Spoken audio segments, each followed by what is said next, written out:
mag-focus o mas magbigay ng value sa susunod na sasabihin mo o gagawin mo. Okay? Be smooth. Okay? Be XC. Okay? Maging romantic ka pagka yun yung gusto mong maramdaman. Okay?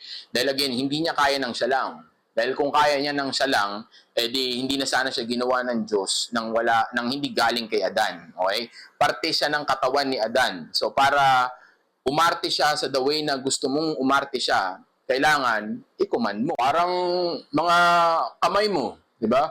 Hindi naman kikilos ang mga kamay mo nang hindi mo kinukommand o hindi mo ginagamit ang utak mo para sumunod ito sa iyo. Okay? Kumbaga, ikaw ang master ng babae mo.